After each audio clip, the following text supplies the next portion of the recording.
So good evening. Thank you. So I am speaking to leaders, dreamers and doers of tomorrow. Fantastic. Thank you very much, Pulkit. I think there is a small miss in that equation, okay? Can you see this, something which is put in here, PROPEL, right? PROPEL equals, he was actually dwelling on something called purpose, passion, but then there is another one more piece which is missing. Can just someone tell me that? Of course, there's chocolates are there, you can steal the chocolates, but then anything which is missing in the equation of the three P's. One P was missing. Any guesses? Sorry? People, of course, yes, that's something which I'm going to confuse and convince everyone all about. More. Power, that is a very dangerous sign of that equation. More. Promise, process, fantastic. More. Something which is very important. Profit, oh God, profit. Then probably it's supposed to be a session for HR, but not for finance. Okay, good. Partner, okay, fantastic. Okay, then I'll not confuse. Already Pulkit is looking at me. I'll just finish it fast. Actually, one is basically about the so-called passion. Second is the purpose. Third, the most important, the perseverance, right?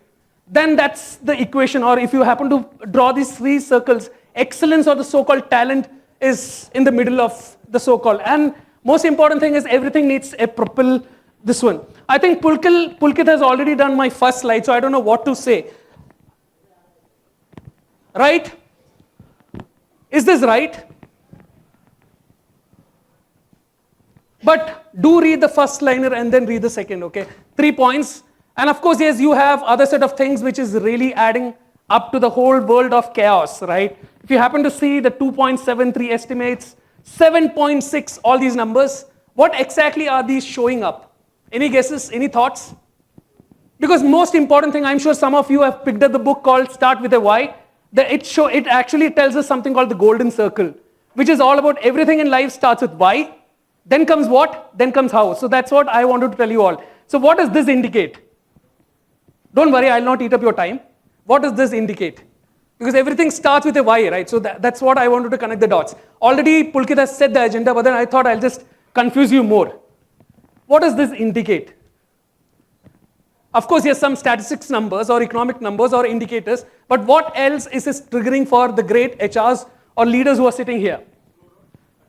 Okay, fantastic. Someone was telling about some kind of the major things which are happening, the second start of the so-called layoffs. Anything else? Change, fantastic. And I think Pulkit's slide was emphasizing at least 7 times on the word called transformation. I was taking a note on that. 7 times transformations. Anything else? Sorry? Fantastic. Opportunity. Anything else? Uncertainty. Okay. No, it's no more VUCA, right? It's no more VUCA. Something else. What is that? BANE. Brittle, anxious, non-linear and something, right? Even I don't know. So it indicates that, correct? Okay. So that means we HRs or the leaders out here, we have a lot to ensure the so-called partnership. And since I represent Volvo, our CEO always says, collaboration is the next leadership. And that's what he claims. Because no more it's the age where you got to compete. If you have to win the war of so-called competition or hyper competition, you got to really collaborate. And for us as leaders, the most important triggering point is how do you collaborate with business? Important thing is the language of business. So where does it start? Make sense? Most important, the organization drivers and the people drivers. And how many of us really have questions for all these things? Most of us as HRs, we have answers for everything. Most important thing is we need to have questions for all these 6 parameters. Because if you want something on the so-called execution, revenue, profitability, CSAT, ESAT, now to take the world to the more confusion, it's called the experiential world, and company valuation, stakeholder satisfaction, and all those things. Most important thing is how many of us really have dwelt into answering or coming up with questions around these things. The so-called people drivers and the organization drivers. Any questions around this? How many of you can just tell me some questions around this? What kind of questions does it come to us if you have to collaborate with business? What kind of questions would it be there in the so-called 6 things which is really a triggering point to collaborate with business? What kind of questions do you have in your mind? Or how do you start the so-called dialogues with your business leaders to kickstart the so-called collaborative language? Fantastic. How can I as a leader or the so-called HR bring in the so-called ROI to your business? Superb. Thank you. More. Superb. How can I reduce the cost? Should I throw away people from my organization? Very dangerous question. Okay. Fantastic. The role is, how do I enable your business? More than the word called partnering, I'm going to be an enabler for your business. Thank you. On a lighter note, anything else? What are we trying to achieve by collaborative, right? The so-called purpose. Anything more? Sorry? Fantastic. Now the world is moving towards the experience economy. How do I increase? Because you look at the so-called, it's more or less customer experience. So if you have the so-called customer experience as your outcome, how do I increase the so-called employee experience? Superb. Thank you.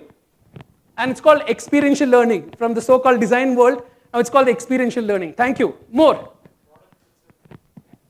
Product itself. So, I was just talking to him. So basically, sorry, I'm not able to speak, tell his name. But the most important thing is, what is the new word for innovation? Is it the product or the process? Anything more? What all set of conversations can we have with the business to ensure we start the collaboration journey? Fantastic. That's a word, the talent. So where do we, the most important thing is, do we have something called the leadership pipeline built? The most important thing is 3 Bs. Build, buy, and borrow. Correct? If you see your so-called competition as competition, you cannot borrow it. And I see the world is moving towards the borrow. Every time I see when we have to hire, the first question people normally the hiring, the so-called talent acquisition ask is, shall I give it to this particular consultant, or should we go and take it from this particular school? Have we ever seen whether we alone have our own people so that the so-called talent is built? That's where the so-called talent development plays a big role. Thank you. It's talent development. Any other questions you can think of? Okay, how can you derive or create value to your customers? Now the question is, who is the customer? Employees or your external? Absolutely, it's both. Thank you. More. Okay. How do we collaboratively take a decision? Fantastic. That's where we really create something called VIC, value, impact, and contribution. Thank you. Fantastic. Why are we here? Or why should you get a chair in the so-called boardroom? Thank you. Fine. Makes sense? Thanks to all my leaders who are part of this session. Thank you very much. Does this question sound something similar what you all said? Most important thing is, we as business leaders or HR leaders miss on something called the so-called drivers. I'm not going to use the dirty word called strategy. Sorry, it's a very dangerous word. Everyone uses. Even nowadays, if you ask 12th standard people, children, they will also use strategy. I'm confused. Even my daughter, second year, she also speaks strategy. I don't know what is this strategy.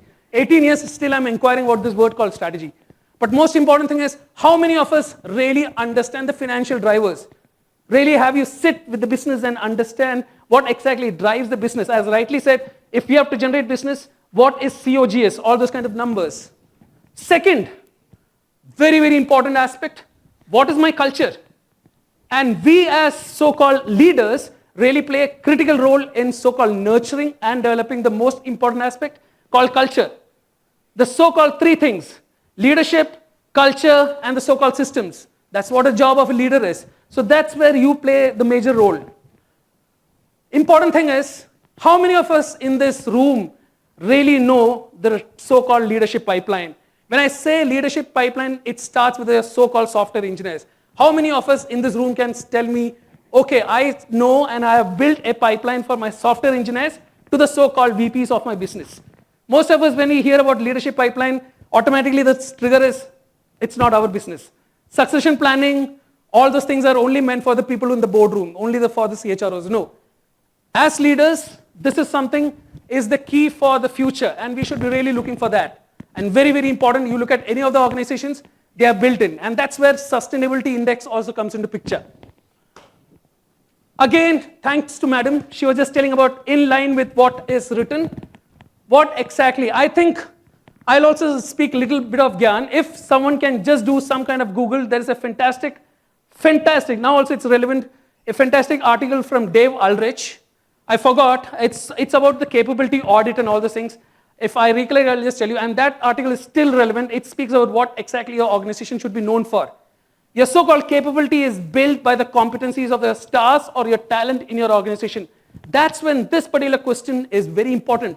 How many of us have really crafted the capability engine in our organization? You look at Apple, you look at any kind of organizations, every company has got a DNA made up of these kind of small capabilities. And that capabilities is built with all these talented people. And that's very important for HRs to understand. Most of us, we don't know our business and probably we fail there. And as talent holders or talent so-called developers, it's very important to understand what exactly is capability, and that drives the business. If so-called leader's job is to create leadership, next job is to embrace change, third is to really, really work on structures. And that's where I'm sure everyone knows about Kodak. Kodak lost the whole thing. Most of the companies lost because it was not fluid in terms of the structure. Please understand, it is not the job of a CEO or a CEO to understand the structure. You as a leader play a big role in making sure what is happening in the industry and whether my organization is in tune with that. It's not about if Google or any of the companies have holacracy, we'll also do it. No. You got to understand the so-called culture, and that gets aligned with the structure. And most of us, we fail there. Please, let's not just do structure because other companies are doing it. Understanding structure is very, very important. And if you look at great organizations, I'm talking about a book called Good to Great, where the book says good is the enemy of great, and greatness starts by understanding three things: leadership, culture, and structure. Last but not the least, very, very important, can we both sit and make decisions? Thanks for that. If my role as an HR is not to sit in the room, have a good set of lunch in the lunchtime, and then leave at 4 o'clock or 5 o'clock, can we make talent decisions which impacts the business? And that's why we create an impact. HR's job is all about three things: value, impact, and contribution, VIC. Last but not the least, most important, are you accountable or responsible? I always ask this question to emerging students at business schools. Are you accountable or responsible as HR? What's the answer? We are accountable, thank you. And most important, we are accountable to our commitments, what we make to our leaders. And that's why we sometimes miss the bus. And accountability is, responsibility starts where accountability stops. And I am sure everyone knows the difference. And most of us, we got to own the accountability, and that's where we make a difference. Last, everyone is speaking about agility, but my thing is it's about three things: flexibility, adaptability, and adaptability. Most of us stop at adaptability. Flexibility, yeah, my people are flexible, my people are adaptable, but how many of us really have thought about adaptability, making the part of the DNA? This is called the so-called shared mindset. And if your people are not part of the so-called shared mindset, probably we lose the game. Last but not the least, GEMS LC, GEMS LC, correct? So that you never forget Aravind and this nonsense also. That's what? Market-oriented ecosystem or business-oriented ecosystem requires these 6 levers. If you happen to see the 5 levers, very important. Most important, I'll not go with that. It's for everyone to understand GEMS LC, okay? Most important, we'll start with the environment. Structures, the culture is purely driven by the so-called environment. How many of us regularly, every quarter on quarter, do something called environment analysis or diagnosis? Not a joke. Great organizations do this as part of the so-called manpower planning or the so-called HR planning, or what else. If you want to build it, you can name it something else also, but it's a serious affair. And we got to do it because the so-called environment is really, really changing. The so-called fluidity is there. The chat GPT has overnight changed the business. So that means we got to really understand the so-called environment and play with it. And most important, start anticipating things. This is where HR really keeps a difference. I mean, you got to anticipate the business. You cannot say, your leader or your CEO cannot come and tell you, Aravind, things are changing. Do you have some plans? No. Then you are just order takers. When you really need to master the environment, you really got to anticipate and you create the future. This is where the most important skill is called foresight and insight, right? And I think this is something which we normally miss the bus. Second, I'll not speak about this word. It's a very dangerous word. Strategy is all about understanding the business, as simple as that. Nothing else. Not planning, not big things, but most of us, we fail to understand the business. What are the drivers of business? What drives the so-called COGS? What drives the so-called balance sheets or the cash flows? Working capitals, most important. How many of us really understand the capability of our leadership? Number one, capability of our business. Please understand, everyone, every organization, and all my leaders who are sitting here, everyone is built with something called a capability. That capability in marketing terms is called the USP or a differentiating factor. But how many of us have really looked into us and found out that kind of capability? It's something called your so-called reflection or diagnosis or whatever you say. You got to really understand. Great organizations like Apple, innovation. You look at Walmart, which is not there so far, it's still there, still existing. At point it might get killed. Walmart is built on the so-called everyday low pricing. Everyone has a so-called capability, and capability is built on something called the competencies, which is your knowledge, skills, and process abilities. We got to really look into something called capability, and that's something very important for all the HR leaders. Diagnose it, understand it, and craft it, because your capabilities gives you that kind of competitive advantage. Morphology, very important. How good is your organization? Do your so-called employees have resistance to change? And if we ourselves have resistance, don't expect our people to not resist. And that's where the real challenge of leaders is. If you have to translate change, or if you have to bring in change, you've got to be really understanding the structure, understanding the environment, and as he rightly said, Pulkit, you got to have the reason, convincing reason for people to change. Otherwise, we are just part of the so-called, just part of the organization or the environment where at some point of time we'll fail. Governance. People speak a lot about analytics and all those things. Governance and audit to ensure the so-called things are in place. If you really want to improve, you got to measure. And your governance structures is all about that. Last but not the least, what exactly is the leadership all about? Is it authentic? Does it really practice what it says? And that's something which is important. And I'm sure most of the people who are part of this session, most of the leaders, I'm sure some of your organizations would be practicing something called performance-led coaching. No more it's called a performance system. You enable people to perform through your coaching, and the leaders play a big role. Your managers, if you really want to enable them as a leaders, you got to bring performance drivers and make them coaches, not just mere managers. Fine? So yes, last, be happy. So what you need for that is basically understand the landscape. Most important, most of us, we don't understand the environment, and we just still feel ChatGPT. Other than ChatGPT also, there are many triggers to your environment, and I would request all my leaders, at least on a quarterly basis, please sit with your business, even sit with your software engineers. They know better things than any one of us. Your software engineers, your so-called employees on the ground, they can teach you much more business than what your leaders can. Sit with them. Relationship business is very important, and when I say relationship, it's not about the C-suite, it's about everyone in your so-called business. Even the software engineer, even the canteen person can tell you what is happening. Have the relationship set. Next, leverage technologically, strategically. Most important, it's not the technology is the only thing, you leverage it. Most of us, we feel we want technology. If someone else is doing, let me also do it. No, sorry.